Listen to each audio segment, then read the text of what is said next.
Good morning, friends, and welcome back to the Up North House. Thanks for joining us for another update to see what is going on here.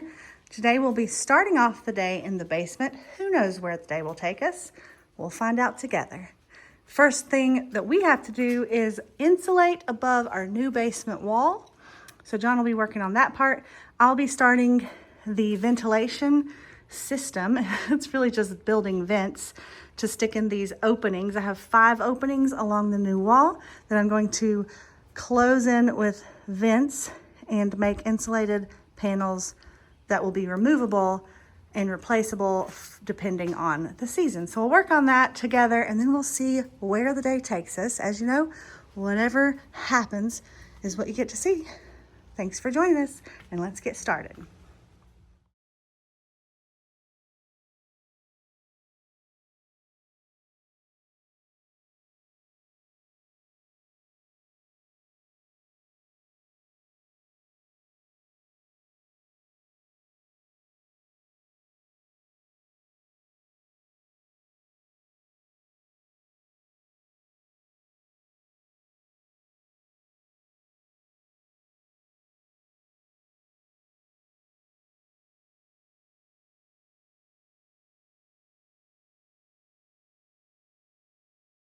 Alrighty, John is finished with his insulation bits. I'm gonna start the vents. We have the leftovers from our foundation framing. When they framed the exterior and put the new siding on it, they left us the pine boards, which are 1 inch thick. So John is going to rip these down to 1.5 inches wide, going this way on the table saw, and then I'm gonna use that lumber to build the frames for the vents.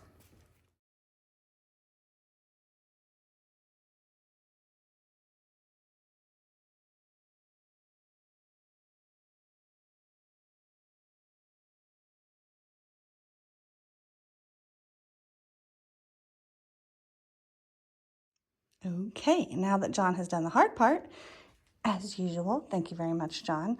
I have all of my scrap lumber ripped to 1.5 inch wide, and it's already about 1 inch deep. So I'll be using that to create my frames. The other tools I'll need to create the frames are obviously ginger ale, because you know it's delicious. I have an impact driver with the appropriate little bit, and I have my drill loaded with the appropriate size drill bit there. I have screws, glue, clamps. This is called plumber's iron or hanger iron. It's for when you hang plumbing pipes, but I like to use it to create my own brackets to install things like this, what I'm doing today. I have the appropriate self-tapping screws for that. I have a jigsaw, have 1/4 inch hardware mesh. I'm gonna be using this as a deterrent for rodents, kind of a barrier for animals chewing through. And on the inside of that, I will be placing regular window screen. This is the regular, replacement that you put on your own screens if you did that. To cut the hardware mesh, I have tin snips, one of my favorite tools, tape measure, scissors for the screen, and a hammer just in case. So I'm gonna get started, and I'll stop here and there to tell you how it's going.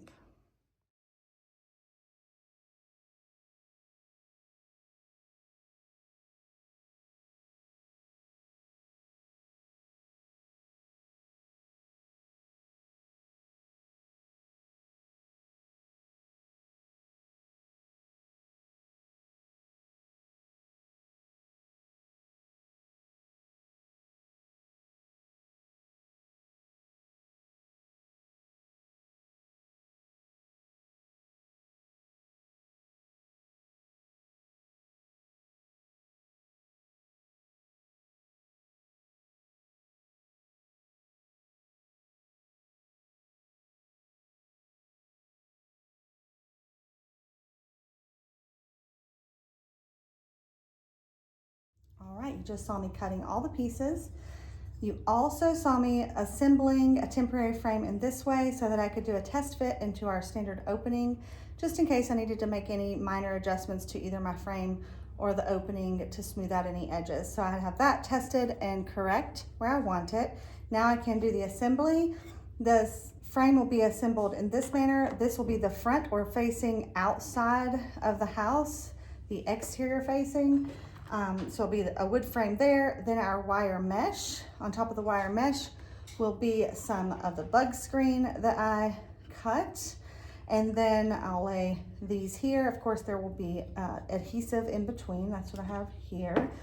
And then these pieces will go there. So I'll show you that, how that's assembled in just a moment. I did opt to not do like a mitered frame or anything like that because I want it to be something that I can disassemble easily if need be in the future. So I'll place this together and then I'll show you the finished look.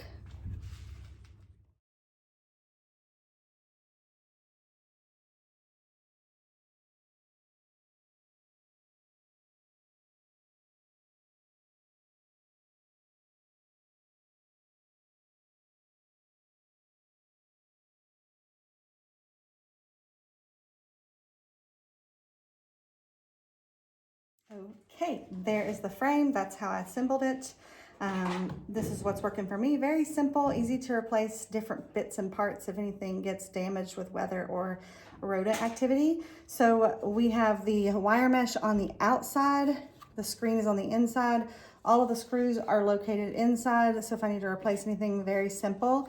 Also wanted to point out that I made my wire mesh and screen the entire perimeter. It's the full width and length of the frame, so that if a rodent tried to chew through on the outside, hopefully he would get to that wire mesh and be, you know, bored with that activity and deterred and then go somewhere else. That's the idea. That's what I'm hoping for. But that's how I did it. The next step is to place it in the opening and attach it. In lieu of L brackets, I'm using that hanger iron for plumbers. That's this that I showed you earlier. It's like a bendable metal and it has small and large holes alternating all through it. And I like to cut a piece using the 10 snips, the size that I want. And it's just a more cost-effective way for me to make an L bracket, honestly. But also, I mean, you can use this stuff for so many things. We use it a lot out in our place in Arizona for tying things down, additional, you know, hurricane strapping, that kind of thing. So that's how I cut it. Then I'm going to take a piece of scrap and make a bend where I want it to be so that I have that 90 degree. And then I can take my pliers and get a good bend on there like that. And then straighten that one out, hopefully. And then I have created a little bit of an L bracket like that in order to attach this frame inside the framing of the opening up there. So I can put one of these on each side. It'll be in there and secure, and I can put one on the bottom as well so that we'll have everything where we need it. And I'm using these little self-tapping hex head screws for that. They fit in through these little holes perfectly. So that's what I'm doing. I'll show you what it looks like installed, and then we'll see what comes next. Here is what it looks like installed. These are my little homemade L brackets. I used 3 of them to secure it the way I'd like to.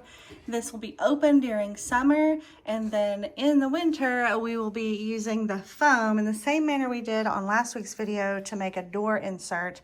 We've got 2-inch foam here, and we will cut 3 pieces to make it 6 inches thick and fill the entire void with a removable piece so that everything will be nice and tight for winter and ventilated well for summer.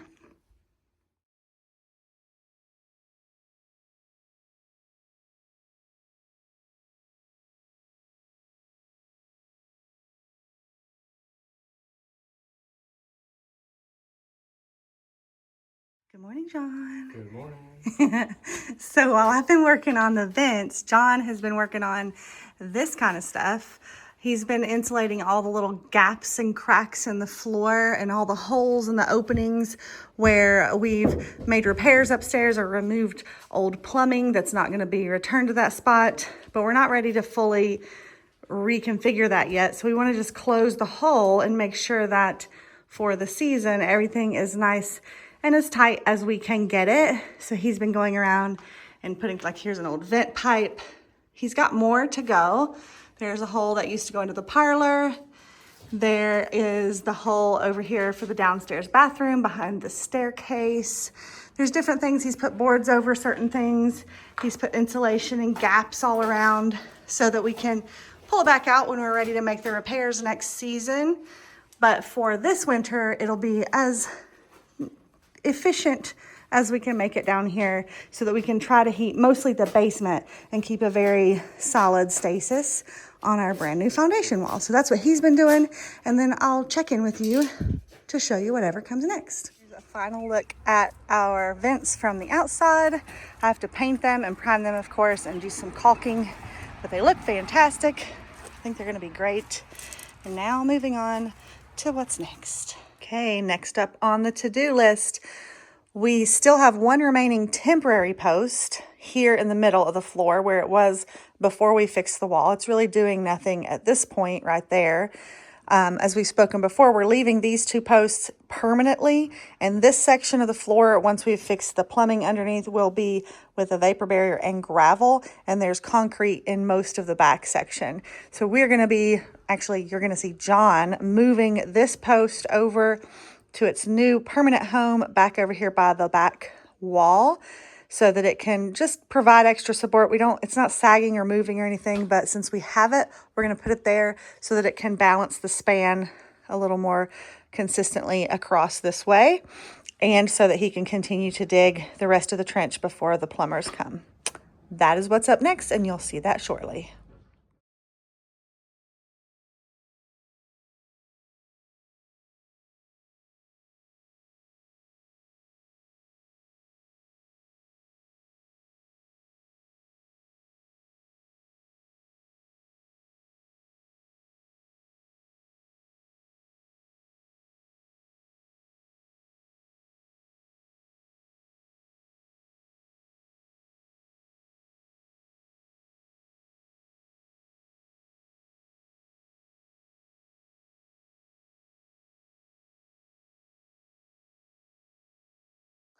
Okay, while John was finishing the dig, I'm making these foam inserts. I made a little duct tape handle, and they go up in these little gaps. I've got a couple more to make so that that's nice and ready, and I've labeled them so that we know which one, because each hole is individually sized, as we know. I'll continue to do that, and while I'm doing that, John is going to be placing more of these jack posts. This is one we talked about several weeks ago. We put it here. There was one, it's actually still leaning back there, that was here doing nothing because it had cracked the floor. We've now gotten more rounds. Now that all of those heating things are out of here, we're going to be placing two more posts along this beam. The beam goes all the way from about the middle here, all the way to the east wall of the basement. So he's going to be placing two of them back there, one close to the wall, one close to the chimney, and two of them right here in this area. So we'll show what that looks like while I continue to do some foam inserts.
Next on the list today is going to be moving from the house basement over to the barn basement. We are going to be reconstructing these doors in the same manner we did that one. The only difference is these will be on a track, and they'll be actually sliding barn doors. The track will be interior. We'll show that process when it's time, but before we get there, we need to do some deconstruction.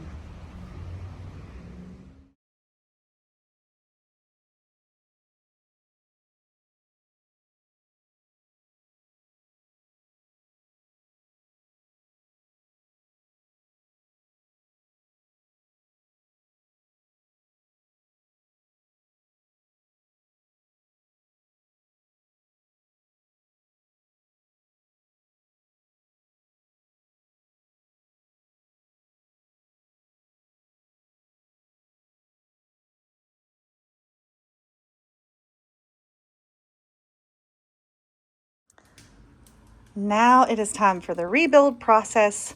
We're going to show that in bits and pieces here. But just to explain the general plan, our driveway surface is new.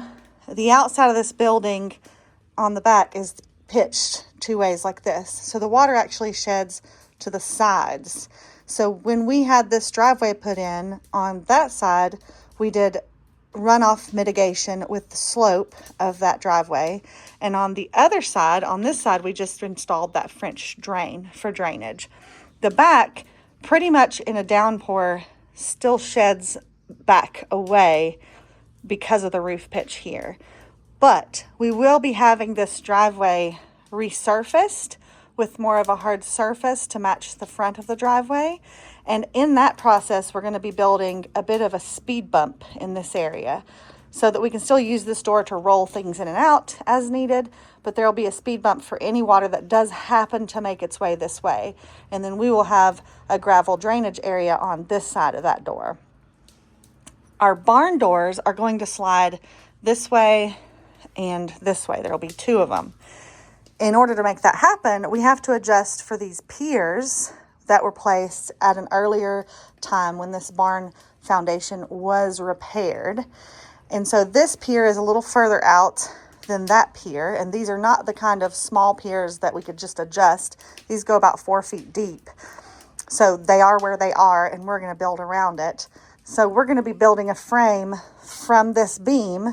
We're going to build basically an interior door frame that goes the entire surface around and across the top in order for us to mount our hardware for our sliding doors. And that will allow the door to bump back from the opening just a little bit and allow for the door to be long enough to cover the entire span. You probably noticed in the last clips that those doors were hanging about 6 inches above the ground, and we don't want critters coming in here to overwinter and cozy up.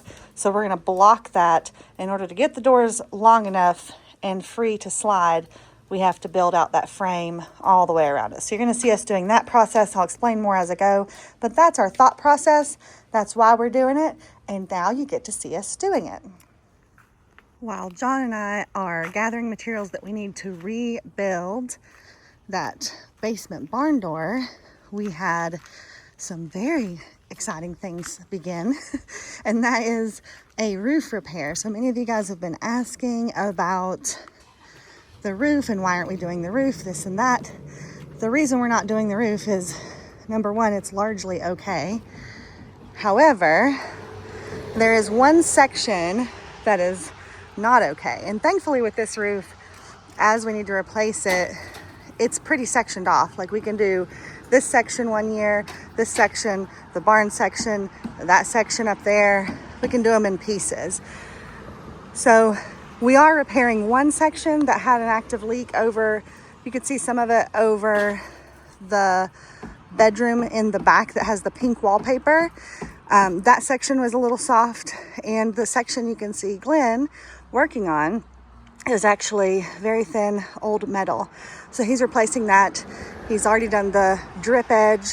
He's getting it all taken care of. He's got his big truck taking the old roof off and putting a new one on. So he's going to be up there. I'm not getting closer because I don't need to, but that is getting repaired and ready for winter. And Glenn is also going to be replacing the metal roof that's just above this former porch, now sunroom. And he's also going to be rebuilding this porch in a few weeks. Hopefully we get to catch some of that before we leave for the season. We're going to be putting shingles back on those roof sections. Some people will tell you, and rightfully, that metal roofs have more longevity, this and that is absolutely true. We're using metal roof in Arizona. However, the metal roof sheets are guaranteed for 40 years, and the screws and the grommets that hold them down are guaranteed for 10. So John and I are not spring chickens, and we don't want to get up there in 10 years and replace every screw because it's just not feasible. So we are going to be putting shingles back to slow the drip and to make it simpler in all round situations. So that's what we're doing.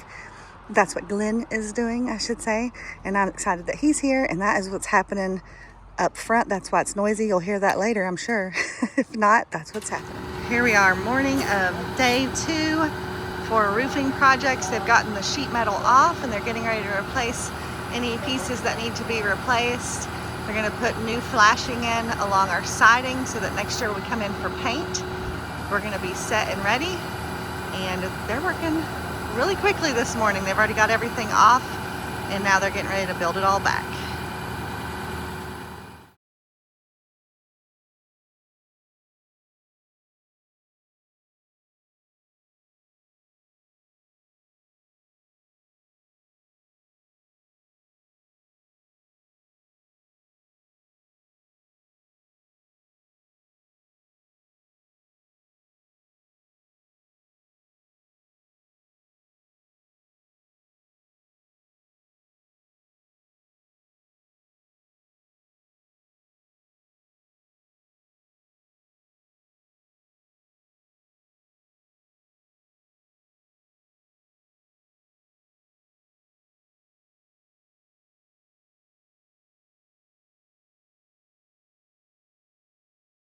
Okay, we have our area set up down here in order to create our framing. And just to give you a little perspective, we're gonna be, doing the thing where we build something straight in a crooked house again. So here is the plumb of this section here.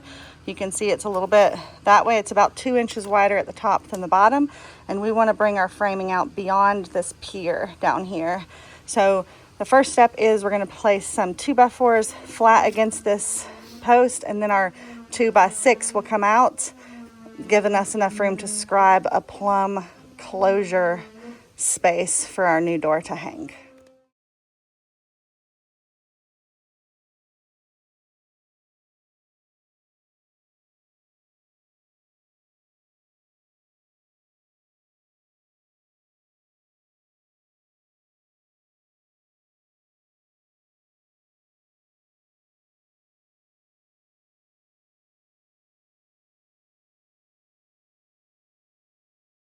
Okay, here is the look of it. It's not going to win a beauty contest, but hopefully it's going to do the trick. So this is that wall I was just showing you a minute ago before we did our measuring and our cutting and all of that. You can see how it slants in. This is now our plumb line, and we patched in at the bottom. This board that was in the door frame was rotten, so we put in our little patch of treated timber down there and finished off next to that pier with some brick to close that gap for any critters and stuff like that to get in. So it's looking good. We put a new piece of cedar board right there to cover up the one that was not in great shape anymore. So we did that, and then we put a little kind of a header. It's not really a support header across the top. It's more of a closure header, I guess you could say. And then we did the same thing on this side. This side was a little simpler because that pier wasn't bumped out quite as far. So we notched everything, scribed it in, and now I think you can see visually, we now have an entire perimeter of space that we can close the barn doors against and have a secure plumb closure for this space. So our next steps, we need to go and get our brackets. We don't have that yet. That'll be next week for you guys and maybe us, honestly. We need to go get that. We're using some that come from Tractor Supply, and we'll show you how that goes all together when the time comes. And for us, for now, I'm going to go show you what the guys got done. They finished their roofing part, so I'll show you what that looks like in just a few. I've brought you back inside for the next portion of video. This hasn't been shown in a while. That's our front door down there. I'm in the stairway in the landing, and John has been working to remove the flooring down there. He's almost done. Very similar to the flooring in the parlor, which was such a fun task for him. He's also been working on the floor up here. If you'll remember, there's 2 bedrooms up here in the front. The purple blue one will be a crafting room in the future is what we're thinking. This room here, direct at the top of the steps, will be a guest room. So the guest room has 2 windows, and I've brought you to see them because one of them looks off at the beautiful lawn of our neighbor, and the other one looks over a convenient point of emergency egress to the roof where the guys were just working. So now you can see the roof is all buttoned up and new and fresh. They've put new flashing, they've put new trim where needed. Now I can come in and paint as necessary, and this roof is all secure and ready for the next season. Well, friends, I think that concludes another update. Thanks for joining us at the Up North house. Hope you have a beautiful week, and we will see you Thursday to show what comes next.